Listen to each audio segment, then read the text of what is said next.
My name is David Catula. I'm president of the Winthrop Chamber of Commerce. And I want to thank everybody for coming tonight. This is a very special night for us for the Chamber. Just kind of quickly, how many of y'all were here in 1972 or before? Even if you're 4 years old and don't remember much. And how many of you weren't? How many? Okay, great. Well, just looking at the pictures we have over there, it's just fascinating before and after pictures. I mean, it's just phenomenal what they did to the town, transforming the town to a Western town. And tonight we have Larry Higbee and John Lester, and they're going to talk about how that happened and everything, and what the behind-the-scenes stories and everything. We had this talk about 2 years ago, and it was just so fascinating to me, and I'm glad the Chamber could bring it back and everything. And first of all, I'd like to thank Three Bears for supplying the chairs and the table and everything. And so with that, we'll go ahead and get started. I'm going to let John start on the history of how this come about. Can you hear it? Something on the way. Well, we were asked to take a slightly different approach than last time, in that we want to talk about how it came to be, but they also asked to talk about where we're at today a little bit. And I guess I'll do the political end of it, and Larry can do the building because he was on the construction end. Little trivia before we start. Does anybody know that we actually had a new car store in Winthrop at one time? You can pass these around. This is right beside the Winthrop Hotel. There was a Ford dealership. Any of those cars left in town? This one shows the fender of the car up on the wall. Did they sold? To my knowledge, that's the only new car dealership that was ever in Winthrop.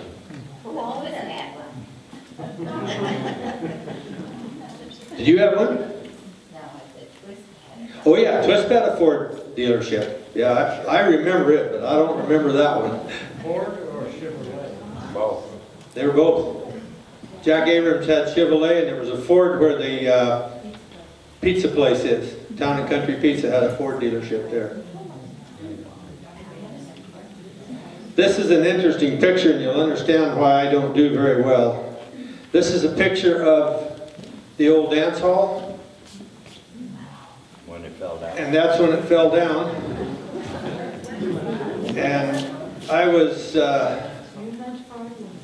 Winthrop High School burnt down in 1960, the winter of 1960-61. And that was my senior year. And I graduated in that stage on that dance hall, so now you know why I have problems. Back when we started on the town, it's hard to imagine in Winthrop that somebody could become a millionaire, but Catherine and Otto Wagner accomplished that in a sawmill in Twist. And there also was a murder in town. He had a nephew that murdered him in his home. And Catherine carried on after that, and the mill actually burned, and it went downhill. And she didn't want to put any money back in it, but she gave a lot back to the community. She gave Twist a municipal swimming pool. And Winthrop, they kept quite quiet. There was Catherine and Glenn Kittrell, Howard Weller, Bob Jorgensen, and they all met and come up with a concept of what they would do for Winthrop. And I'd have to say, and I think Larry agreed with me, I asked him before I come up here, that Winthrop was kind of a dying town in those days. In the late 60s, it was slipping away. Logging was going down, and they called a meeting of all the property owners on Main Street and all of the businesses that were, even the rental business people that were running their rental businesses. and brought us together, and they come up with this idea that they would create a new industry. And that was to westernize Winthrop. What year are we in now? We're in 69, 70. It took a couple years of planning before this actually took place. Now, I don't know how long they were in it before they actually come to us. Part of the deal is it had to be 100% participation, no holdouts. And it cost, most of them it was $1,000. And we had the largest store in town. At that time it's the Emporium now. But it was a hardware store that ran from, general store, ran from Sam's Place to the corner. And it was fair. We had to pay $2,000. And it's amazing, at such a cheap deal, there were 2 holdouts. And Glenn, being the financial officer, formed a group that bought those 2 people out. And that allowed the 100% participation. Then they presented the plans to us, and the architect had kind of drew up this concept and presented, and then he went back and refined it. And as business owners, we didn't really have a lot of choice on how they were going to do or what they were going to make our building look like. They said, we want to take this back to look authentic, and to do that, this is what we want to do. And the hardware store at that time was one big building. And they turned it into 3 buildings, because in the 1800s you didn't have a big building. So it ended up being 3 different stores, or it appeared to be 3 different stores on the outside. And we pretty well, that was part of the deal with this $1,000. It was kind of a contract that we agreed to allow them to do what they had to do to accomplish their project. And the same with the signage. We didn't have a lot of choice with signage. And we're going to talk about that down the road a ways, and I hope I don't step on too many toes tonight, but there'll be a few.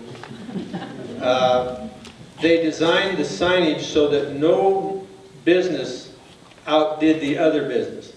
The general store said general store. It didn't say shovels and picks and horseshoes and all of the stuff that's for sale in it. And that was kind of the concept throughout the whole town, is the signage would be limited to the business that it did, but it didn't necessarily relate to the items that they sold inside.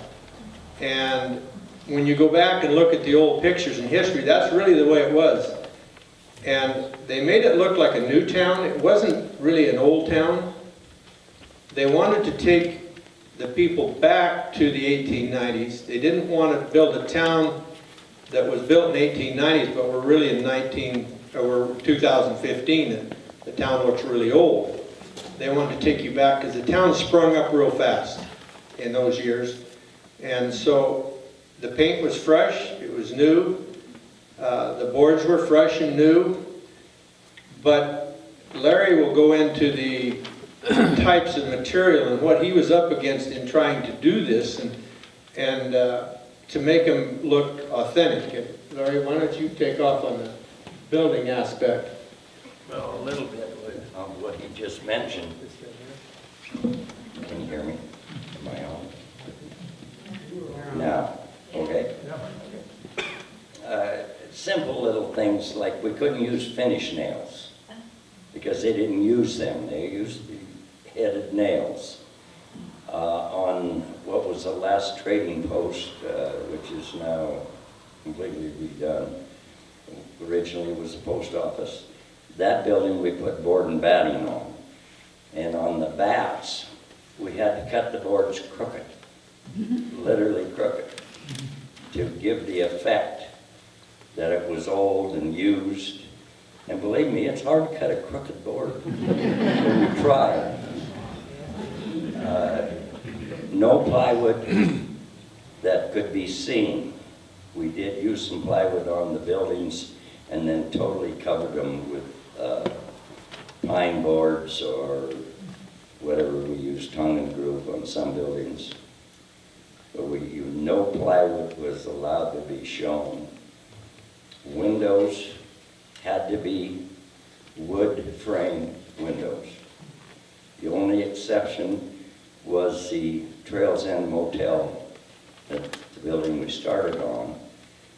They had steel windows. It was cost prohibitive to tear the masonry out because it was a block building and change the windows. Plus, if that was their livelihood, we couldn't tear up their rooms that they were renting. So that's the only building in town that was allowed with the metal windows. And it should be the same today. I notice there's a few buildings in town that have vinyl windows. Even though they're painted, that's not what the original ordinance was for. A little story behind the ordinance when it was first into effect. Just a few years afterwards, there was a lot of people that had a different idea of Westernization. And the council kind of caved in a little bit and gave them a change. It made Catherine so mad she pulled her sign out of town. So I'm like John, we need to keep this a western town, keep it looking like it's back in the early 1900s. Signage, bright colors, isn't what that was. And the town should look old but clean, not bright, shiny new colors. Anything else you want to say, John? Oh, probably not. Go on for a bit. Well, the signs were all done by Chet Andresi. One person was hired to do the entire town, and that was to keep continuity, so they were all the same. Great amount of research into the availability of colors, which it's hard today, and pastels didn't exist. The basic color was all they could use, and that seems like kind of trivia, but their plan was, and obviously it worked well, was to make the customer feel like they were really standing in that town. And a little story that kind of really set in my head for a long time. We had just opened, as far as the Westernization, it was in September, and a fellow from Boston come in. And he bought a camera, some film, and wanted to take some pictures. And he said he had never been in a town so old, it still had board sidewalks. And we allowed him to leave thinking that. We didn't have the heart to tell him that 3 weeks ago they were cement. But it was that real and that good that people that didn't see it happen, they come in and as far as they knew, those buildings were built that way. And even though inside, they were different and modern and had modern things, and even though the cars were on the street, it took those customers back, and it made enough desire that we made a lot of history, and it brought a lot of people here. In the 70s, 72 and on, my wife had told me about, yeah, we knew it was coming. They told us it was coming, and the highway was going to bring them whether we changed or not. But you couldn't imagine what really came. And it has created an industry for you that is something that is withheld a long time. And I guess a good example is in Okanagan today, there are 7 boarded up businesses on Main Street. There are 5 in Omak, and there are 0 in Winthrop. And that's the difference that it can make for you. And I think one of the interesting parts there was total transparency in this group that put this together. Once they brought it to us, everything was on the board, and they had their meetings, and they told us exactly what they were going to do. We knew exactly what the outcome was going to be and when they would have it done. That part of it worked well, and I'd have to say Catherine and her group were extraordinary. And many towns have tried this and not succeeded. We had several mayors and council people come and visit us and say, how did you do it? And we said, without a gift from heaven, you can't do it. and really, that's what it was. It really, truly is what it was. Now, in today's world, you as a chamber is very strong. And I truly believe that we had a very, very strong government in the 60s and 70s. And then they called it the North Cross State Highway when it was built. May not have happened, or it would have taken a lot longer had it not been for the Winthrop Chamber and the Twist Chamber. We knew Tom Foley and George Sellers by their first name. We made many, many visits to them to make the highway happen. And then, of course, we got the town going as the Westernization, which brought a lot of people in. And in today's, you have changed dramatically in that the Westernization Committee had a lot more power in the 70s and 80s than they got today. I'm going to step on the town council a little. I don't think they back the Westernization Committee or the Westernization as well as they should, even though they derive a large portion of their income from what takes place here, and that is the hotel motel tax, the utility tax. A fair portion of their income comes from the tourist industry. And as I don't know that the people that are doing things today are doing it wrong. They're doing what we as a council and we as a Westernization Committee are allowing them to do. And I hate to step on my renters, but I will a little. Raquel has a sign up that is very simple, and it's rascals, and it's clothing for the young at heart. That's all it says. And that would be what they would have did in 1972. She asked for chain to hang it up, and in 72 you couldn't use galvanized anything.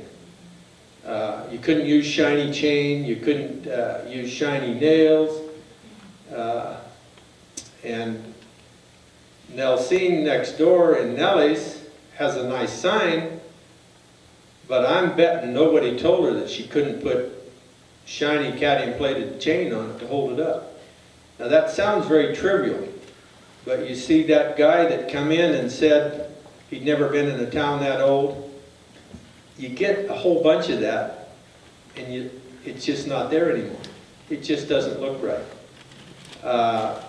An item that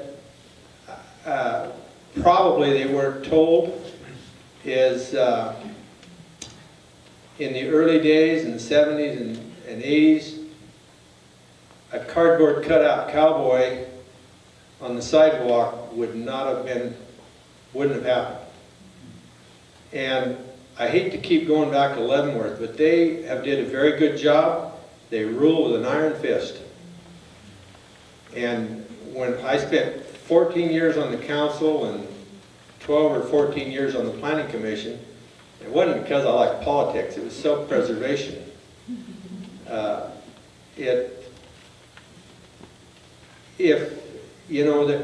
If they come to Winthrop to go into business because they like all the people but they don't want to spend the money, they're in the wrong town. It costs you a lot of money to build things old and to make them look right, and it's not cheap. And we have so many that come and see all the people and all the business, and they want to get in on it, and that's good, but they don't want to pay the price. And city government, planning commission are the only guys that can keep them in line. You guys as a chamber can do a lot. I think Brian Sweet did a good job. We had a fluorescent sign that talked about putting it on our Welcome to Winthrop sign, and through a petition and his signatures, it didn't happen. And, you know, personal opinion, I don't think it should have happened.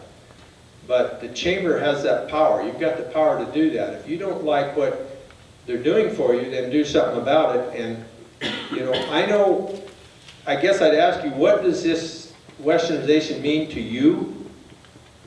And I can tell you what it means to me. I've owned property for about 50 years on Main Street. And I'm able to rent it, and I was able to make a living when I worked in it.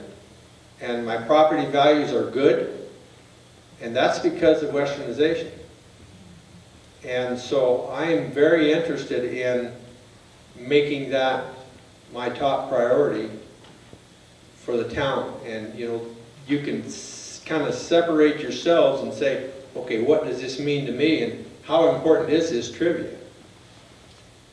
And it can be very important because the impression you leave is all you've got. And there are a lot more competition for your customers now than there was back when we first started in '72. It was us and Leavenworth. Only two places to go.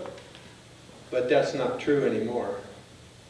And Larry, why don't you come up with some more on the building? I did the politics. If you don't mind, I'd like to kind of go from one end of town to the other, how we started. With the first building we started was Trails End Motel. It was a one-story block building. And today it's two-story, whatever. I don't agree with the design of the building at all. On the upper end was a yellow building, which was their residence. We did a little in that building, not much to show outside, but just a little trivia on that building. We had a contractor come in and blow in insulation in the attic, but they failed to really look around and see if there were any holes in the ceiling. Well, in the bedroom closet was an opening to get in the attic. Well, it was full of insulation all over their clothes. Even pushed the door out. But that's beside the point. Excuse me. On the end towards Aspen Grove, where Aspen Grove is now, was a single trailer built, cut in two for two different units for the people to stay. When it was covered, it looked like a bunkhouse. You'd never know it was a mobile home. And then the next building was the original post office here in town. It was called the Last Trading Post. That's the one we had to cut the crooked boards on. The next lot was empty. We used it as we were building the town as our supply storage. After the town, or we were finished, the first business in there was a small walk-up fast food restaurant type called the Corral. And then they built a little bit bigger building in there, but it was all outside seating. And then it was, I forget what the first name of the full building was. It wasn't Ira Smith's, it was just before that. And it was, no, you're right, it was Ira Smith's. And then where the town hall used to be, I can't think of the name of it now. Home and Garden.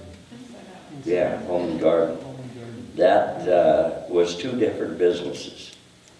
One was a TV repair, I think Slug had one in there, and the other one was a barber shop when I moved to town. And that was combined into one. Excuse me? Wasn't the jail in there too? There wasn't a police department in there at some point? That was when it was the town hall, when it was turned over to the town hall. the police department was in there. That's what I thought. Yeah. And the next one was a real estate guidepost realty, which is now the Outdoorsman. The next was a dilapidated building where it looks like the dance hall. And that was just covered up and later on finished off in the inside, which added to the tavern. Which was the pool hall at that time. That's where our pool hall hill comes from. We, Making logs for that.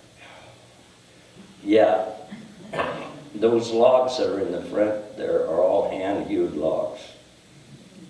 We got the logs from McKnight down on East County Road.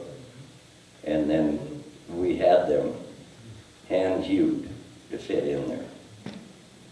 And that was quite a job, took quite a while. Yeah. Yeah, it was all hand done right here. It made quite a mess in that area where we had stored our material.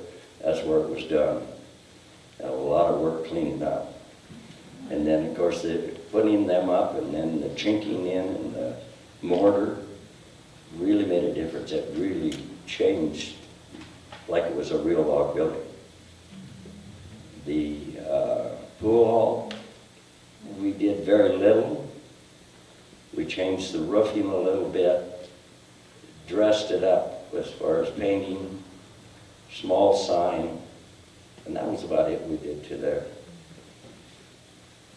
The community building was re-sided, re-roofed, porch was redone because it was falling apart, and painted. It didn't have the information booth on it at that time. That was put on quite a bit later. Library or something? That was like where the first part of the first steps as you walk off the sidewalk, that was the library when I moved here. And then what was the ladies that worked in there and did dinners and Rebecca's. Rebecca. They did a lot of work in where the town hall really is now. And it was used for community meetings. We had a lot of chamber meetings there. For years, they made meals for the chamber. We had Yeah. a sit-down dinner by them. Wow. They were good cooks. And then Winthrop Motors was, of course, one big building, and they made it into look like two. And that was it on that end, that side of the road. The little building that's next to it was not there, and the duck run was not there at that time. It was probably 6 or 7 years later that was put in. Then we went back up and started with what was the palace at that time. And that garage that John talked about with the Ford garage, we had to tear down because it was so dilapidated it was not worth redoing. So it was tore down completely. I personally, I was in business as a contractor before this, and 2 years before, I just remodeled the palace. Put a new porch on, did a lot of remodeling inside, and then when this came, we put a new roof on, new decks, quite a bit of difference on that building. A lot of money and time went in that one. The old schoolhouse was not there. That was built later. The bank, it was a full use of the building at that time, but prior, in the older days, the upper half of the bank was a kind of a hardware furniture in the front and the mortuary in the back. Now, Ed always claims that there's still blood on some of the boards there. I'm not too sure about that. It could be, because it's pretty stained. But the other half then was the bank. And now it's all Uh, The next building was Sam's Place. It was Winthrop Cafe at that time. And it, just shortly after we finished, it changed to Sam's Place. When we redid it, there was a window there going out on the sidewalk that you could order food. That didn't last very long. I don't know whether the town didn't like it or Mrs. Wagner, but it didn't last long at all. And it was originally a brick, homemade brick building. They made the bricks right here in town. And, Shirley, pardon? that was the original creamery. That, half of that was the creamery. There was the Winthrop Cafe, and then The the creamery. Locker, at that time, the Mhm. Locker was there. And then Sam's Place. Yeah. uh, Yeah, I remember when Hugh Moore bought it, he wanted to put windows in the south end of the building, but he looked at the pictures of the original, and it was all masonry, so he couldn't do it. Well, I told him I could do it, because I knew it was changed to a wood frame. So I got the job. And the next was John and Herb's building. That was a tremendous amount of change. A lot of money went into that. I think that was took us the longest of any of the buildings. Biggest building in cement. And we looked a long time for the bell, school bell that's up on top. Do you remember where it came from? I think it came out of the Antioch Schoolhouse. That's what I was gonna say. Yeah, they were trying to find the one that was in Winthrop, but they couldn't find it. You know, at the old Winthrop school. That was quite a job getting that bell up there and in place, and it still has the rope coming down through Tenderfoot, and you hear it ringing once in a while. And then across the road was a mobile station. At one time, that was a huge two-story, long building that went from the front of the service station, but was then, clear back to beyond the real estate. It burnt down many years ago. I don't know what it was. The station was changed dramatically, as you can tell what it is today versus a concrete block service station. The Evergreen store was the next build. There was a hole in the ground, which is still there. Thankful. Yeah, called Hank's Hole, yes, because he started it and it never got finished.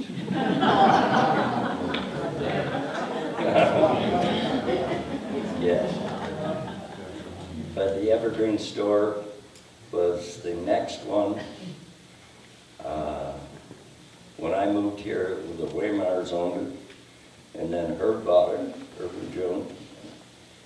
And then Lyle Walker owned it when we redid it.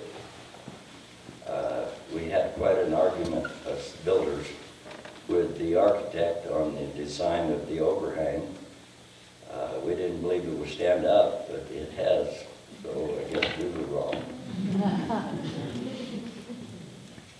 And part of that Evergreen store, closest to what's the bookstore right now, there was a small restaurant in between the Evergreen and the bookstore.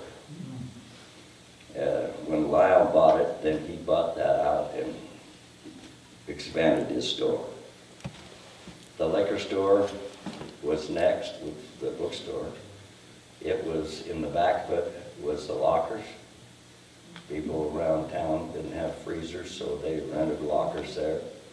I remember I did when I first moved to town.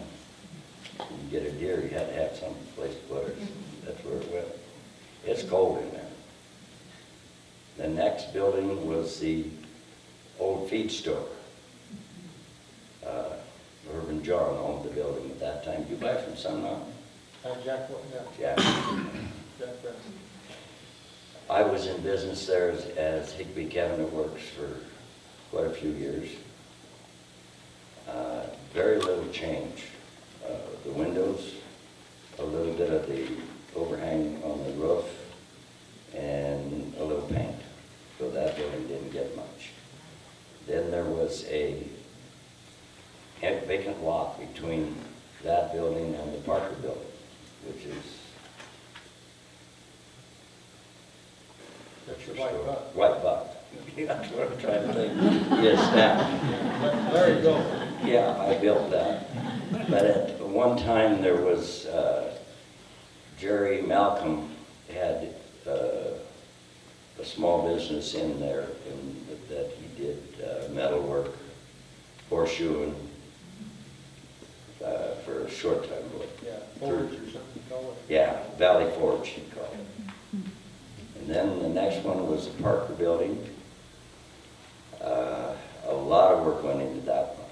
It was, again, a concrete block building, which you can see in some of the pictures. So a lot of work went into that. It didn't have the stairway going up to apartments up above like it does today. If you got to it by the back end and climbed up.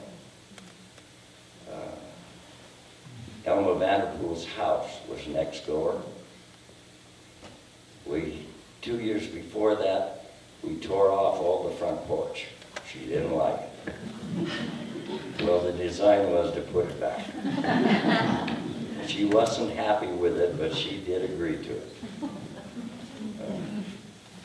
And the next mall building, Winthrop Mountain Sports is there now, was a small house. What was Ma's last name? Miss Hall.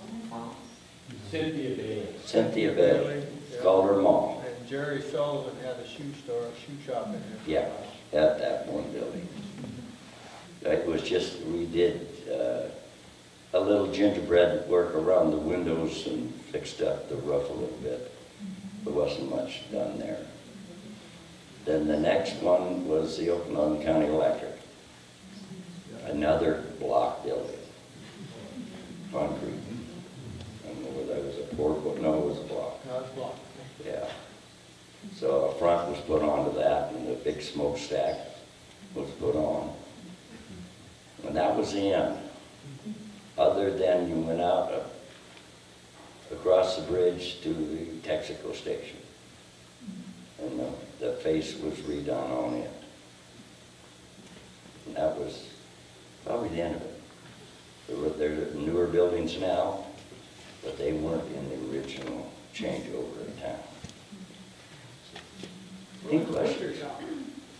Yes. Yeah, I have a question. So did Jorgensen design all of them then? Was he the one who said, this is what this one's gonna look like, this is what this one's gonna look like? That's correct. And Bob then- Jorgensen designed all of it.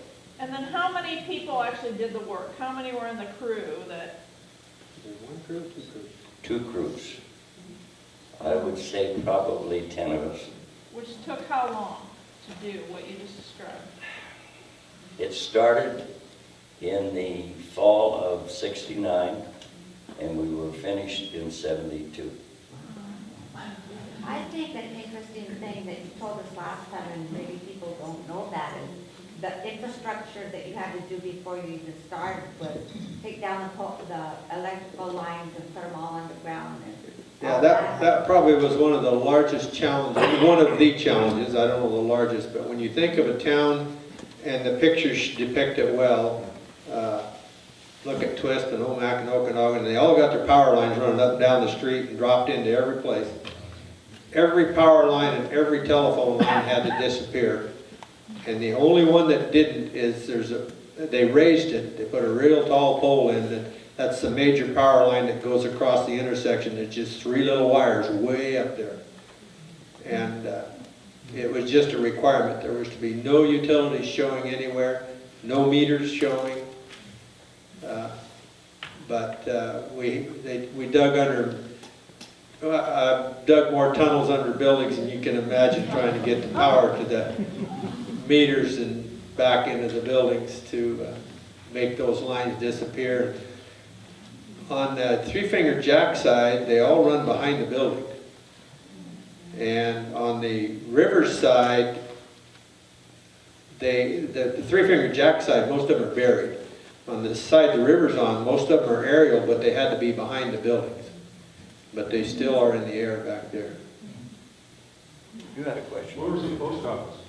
Pardon? Where was the post office? Oh, sorry, I missed it. Between Winthrop Motors and Town Hall, what is Town Hall now? It was a grub stake and now it's Mountain Sports? No, not Mountain Sports, Cascade Sport. Yeah. Yeah, that's one of the buildings that Glenn Winthrop bought. So what happened to Hank Dammon's apartment house? Nothing. He would not go along with. They wouldn't do nothing and they said it's close enough. It looks like it could have been built then. That's Carl's uncle, if anybody else. I know that. Yes, sir. Larry, the code does not allow for the use of cantilevers. What was the thinking behind that? So that you couldn't have second stories, or you couldn't have decks, or? I don't think I can answer that. I don't know. I don't know. I don't remember. The other question I have, I'm on the Westernization That's Committee. right. You talked about using paint. The code doesn't talk about paint. It talks about the use of semi-transparent stain. Did you use stain or did you use paint? Oh, they use paint, Paint, a lot of paint. but no bright colors. But it had to be, I don't know if they used the color of the rainbow, but it had to be all basic. There was no pastel, none at all. And the idea of paint is to still look old. Right. It's not bright, just new paint job. So you I'm don't sorry to know say, where the Jack's idea of- looks beautiful. You don't know where the idea of stain came from? I think that was part of it. They hired a painter out of Seattle that did the base on the buildings. And Dreesy only did the murals and the signs. And that guy, like Winthrop Motors, was a stain. But he would go back to the lab and take a board with him and design something and then come back and they'd say, okay, that's okay, you can use that. But a lot of the buildings are paint. The bank was paint, the general store was paint. And, but it was more of color choice than it was whether it was paint or stain. Okay. What do you think the population was of Winthrop in 69, 70? 320.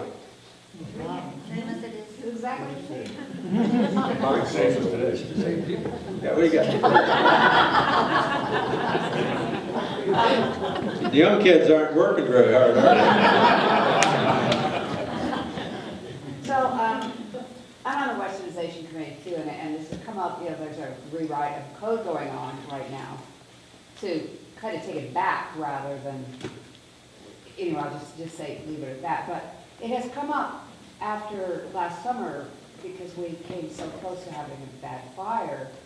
What would happen if the town burned, and would the community have the will to rebuild Western? I can't answer that, but I was absolutely, totally pleased and amazed that when the Emporium burnt down, those guys did a phenomenal job of bringing that back. Yeah. And I would hope they would. The insurance companies today kind of have you over a barrel in that you can't take your money and run anymore. If you don't want to rebuild, they only pay you 60%, so you just about got to put your money back in the building or you take a pretty good hit. But I was very afraid that might end up a hole in the ground. And I was just really pleased that they did the good job they did. Is it true that you buried the jail? That is a true story. That is. The jail used to sit right about 40 feet back from the end of the Emporium now towards the river.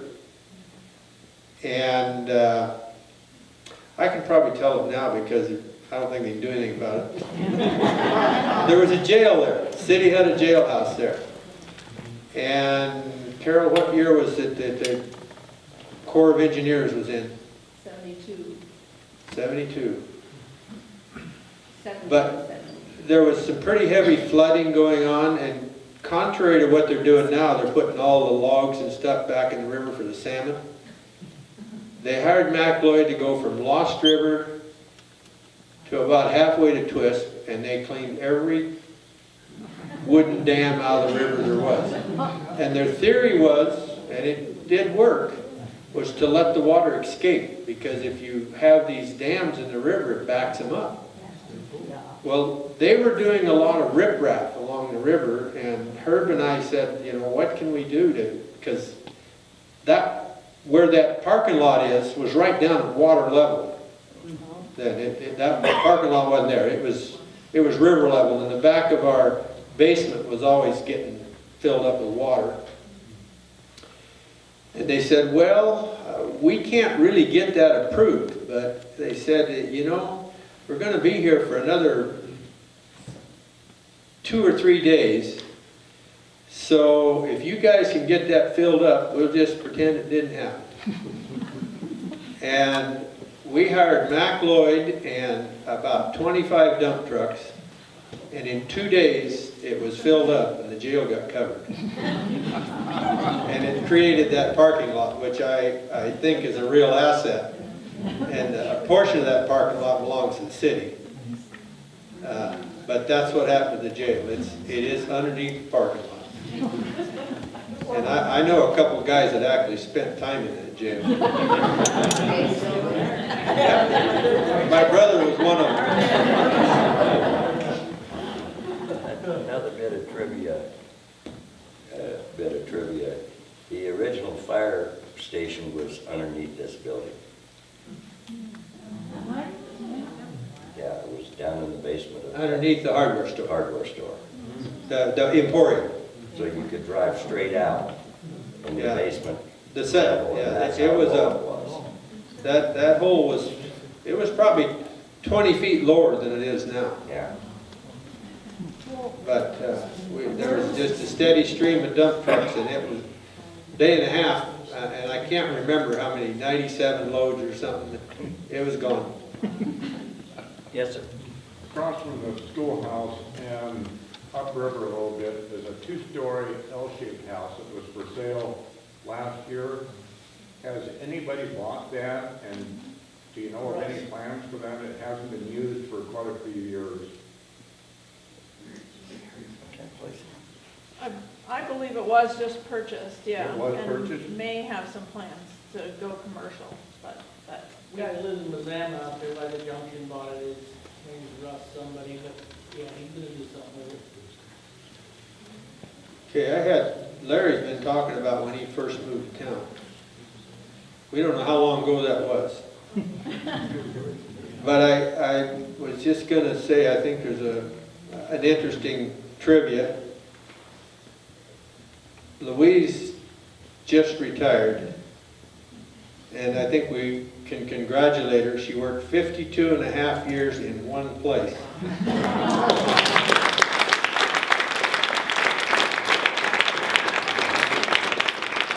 That doesn't tell us how old Larry is, but it's been a while ago. The other one was one of your prominent citizens, Jim Parrish. I was talking to him a couple years ago. He says, he's doing good. Says, I'm 92 and a half. And it's been a couple of years ago at least. And he says, yeah. He says, you can count the halves after 75. He said, you may not see the second half. Larry's counting halves. Any other questions? Yes. Who were the 2 holdouts that you had to buy, not the people, but the building? Toby Seiler was one. I remember him good. That was the post office. And Carol and I was talking about it, and I was thinking it was Glenn Parker. Shirley, you remember? No. Who were the 2 holdouts that didn't win to It us? wasn't Glenn, because we did his building. did his Hank. Hank was the other one? Yeah.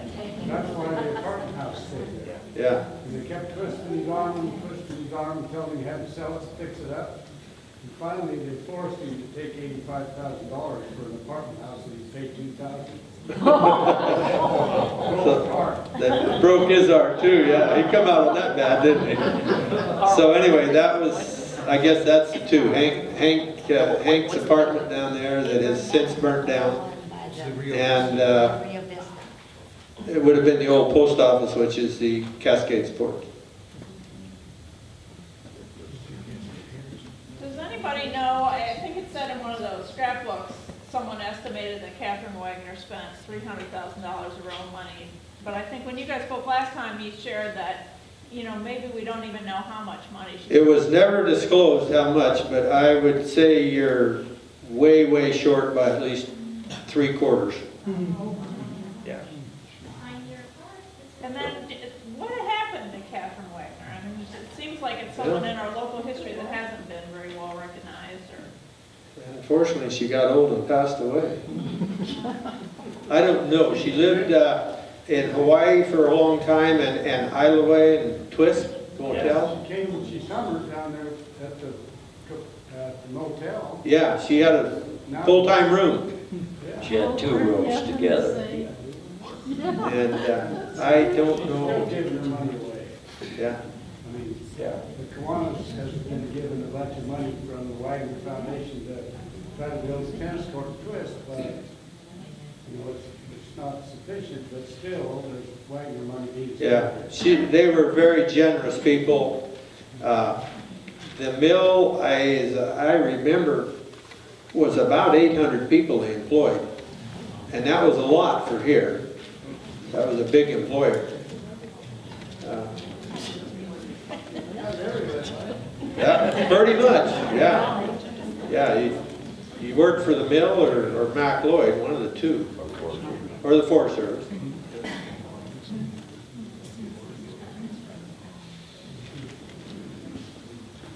Anything else?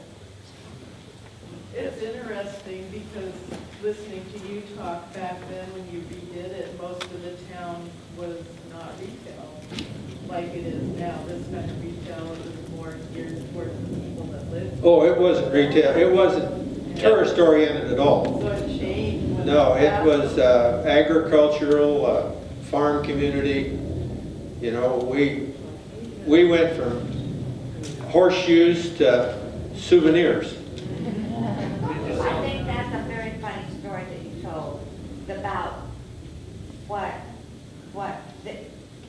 when the people first came in the cars and the buses and what they were expecting to buy and what you had to sell that was a real turnover and change of what you did. It was a hard learning curve to know what they wanted or what they needed. They bought thousands of postcards. If you had postcards in Winthrop, you just sold them by the hundred.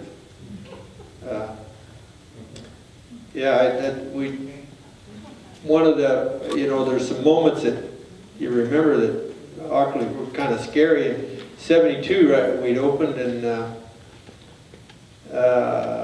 it was about 7:30 in the morning, I think we opened, and about 8 o'clock, there wasn't any cars on the street, and 5 buses pulled up down by the REA and lined up down the street. And Herb and I were the only 2 there, and the restaurant was open.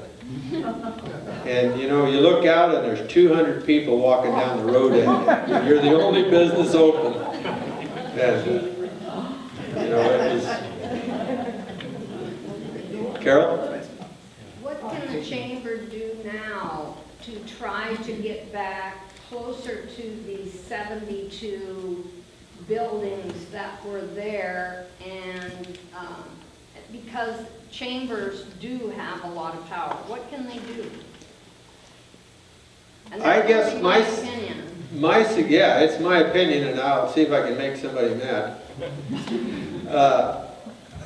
As a chamber, you know, you guys decide the direction you want it to go, and you go sit on the city council and say, this is what I want, you know, as a group. The other thing you can do is those of you that live in town, get proactive on the city council, on the Westernization committee. It is very difficult to get people to serve those positions. And they do a very thankless job that is not easy. But you guys need to insist that the council back the Westernization. They are the only legal organization that can do you any good at all. The town had 2 lawsuits and won them both. The Trails Inn had submitted plans that they didn't follow, and it ended up going to court, and they made him tear off a chunk of it and redo it. So it has stood the test of time. One that I don't know, you know, time changes and you have to catch up a little bit, but we didn't allow mini markets. There wasn't any mini markets. It wasn't, the word didn't exist. And we got a lot of heated battles over Partners Mini Market. For years, that was not called a mini market. They worked at it, they believed in it, and in their heart, that's what they wanted. But we didn't feel that it was justifiable to conform. And it finally became the mini market when we decided that the south of the bridge, we would have a little more relaxed than we did coming this way. And that's when that changed. And I still agree that south of the bridge, they live in a little different world than you do on Main Street out here. But I guess, Carol, if that answers your question, is get on the council, and those of you that can't get on it, in your chamber meeting, decide where you want to go. It's your town, it's your money, and it's your livelihood, your property, and you go to them and tell them what you want, and that's the only way you're going to bring it back. Now, some of the stuff that's been already approved, I don't know what you're going to do. You go to your neighbor and say, you know, if we help you, could we fix this up? I don't know a project for you, and I just don't know the financing, but urban development funds, I don't know if they're available. The town needs to be repainted. It doesn't look fresh anymore. When you come in, it looks like you're in 2015 and it was actually built in 1890. And you know, not all of them look that way, and you know, I like Three Finger Jacks made a run at getting it a little better, and I got kind of embarrassed, and I took a run at our buildings and painted them last year. But when you look at Winthrop Motors, look at it, and then go look at the picture over there. And you think of, would I really want to stop and take a picture of that building? And if you can get people to stop and take a picture of it, you're doing all right. That's what it takes. Carol hates the Christmas lights. I don't like them. I think that, you know, you see the droopy lights all summer long, and they look like they're about to fall off the building. And I don't really know if that's what you want to portray. And I realize they're very difficult to take up and down. That is hard. And the buildings are on the lights are on my building because they allow me to leave them there. If they didn't allow me to leave them there, I'd take them down. But I don't think they look nice at all. I just don't think they do a thing for you. Personal opinion. Are you saying, even in the winter, you're saying they don't? No. I don't think it should last all summer. I don't think the Christmas lights got a thing to do with summer. And then not only they're not summer, but you just, next time you go through town, look at them and see how many of them look like they're about to fall off. And you do that. As you walk through town, look and see, you know, I just kind of looked around a little bit, and you look at the signs, and you got one place in town that I think has everything they sell painted on the outside of the building. You know, they didn't do it wrong. We allowed them to do it. We said it's okay. I'm sure we okayed every sign they put up. And Shirley, did we okay every sign they wanted to put up? No, we did not. Shirley spent 12 years there with me, and believe me, it was not fun, because when you tell somebody that owns something that they can't do it, they don't like it. But that's the only way you can maintain it.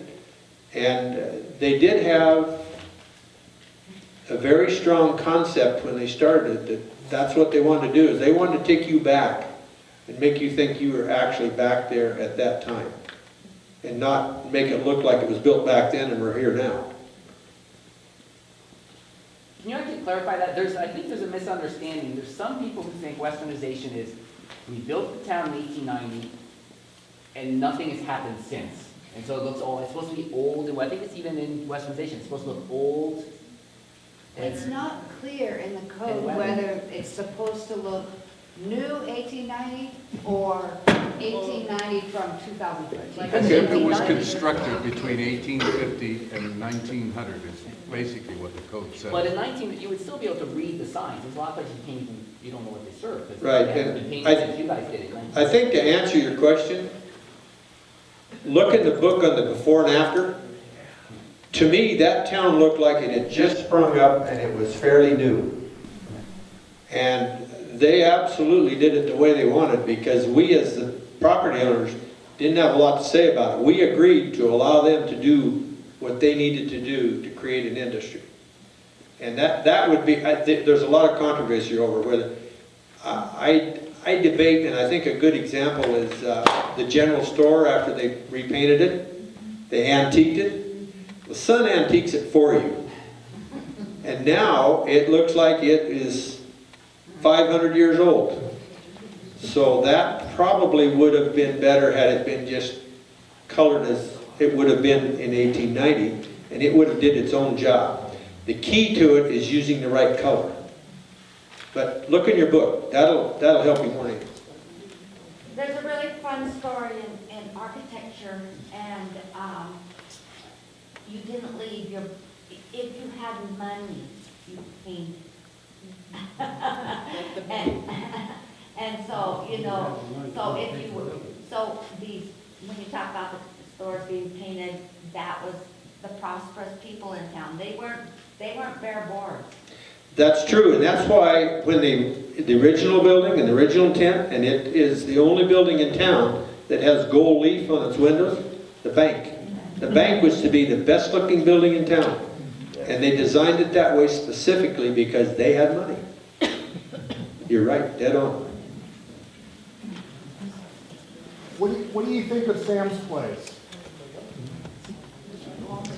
I'd sure like it better if there was something in it. Ed's not here right now. I'm just curious, your opinion on Sam's Place. I think they should be fined to clean it up. Yeah, you know, I guess I wouldn't be opposed to going to the bank or whoever runs it now and saying, you know, need to do something with it.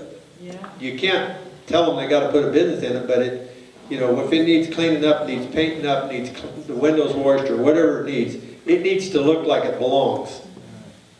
And I'm wrong, that is the only empty building in town, but that is because nobody else will. We could have a seance with Catherine Wagner. Yeah.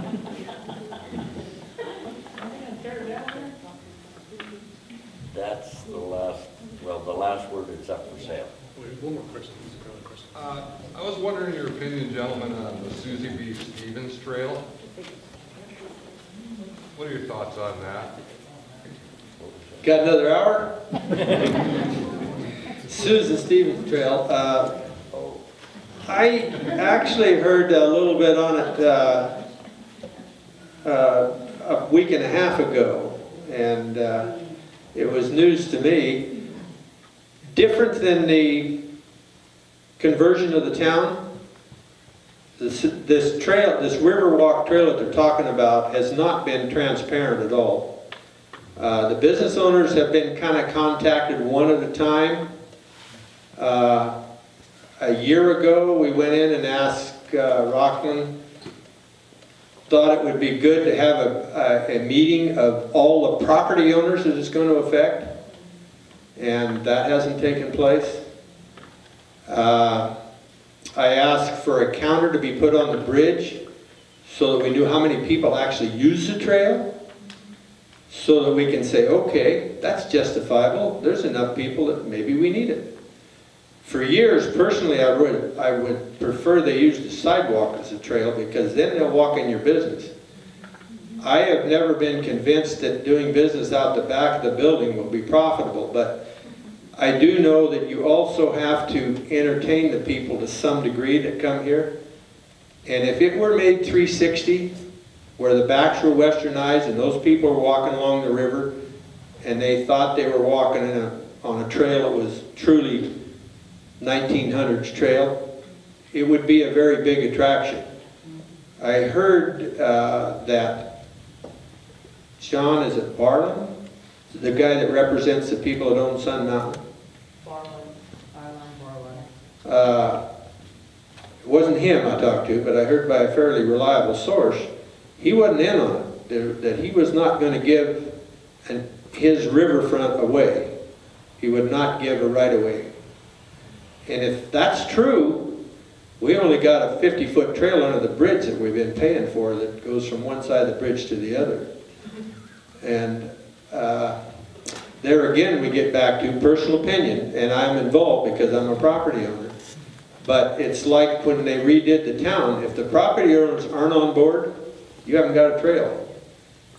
And I can't speak for anybody else because I don't know any of the other property owners. I know Janice, which is Rakestraw, not Rakestraw, but it used to be when I went to school with her. We have talked back and forth, and Curtis Edwards, we've talked to him, but there's really been nothing formal that has come out to say this is transparent and this is what we'd like to do and this is where we'd like to put it and this is how we'd like to do it. And I don't think you're going to get off the ground until that takes place. Thank you, guys.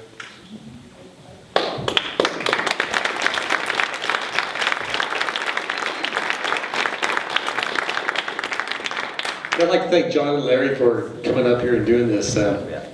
One other group, they have a vision and they moved on that vision. That vision continues with our Westernization Committee. And I'd like to recognize the members of the would you raise your hand if you're on the Westernization Committee?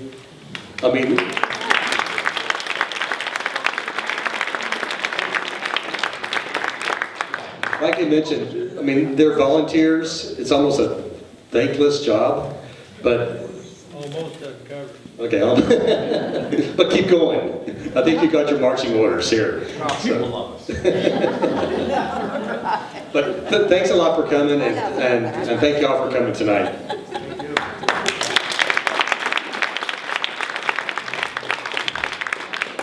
I'd like you to remember to get the theme of Winthrop, of keeping it back in the early 1900s. Don't make it 2015.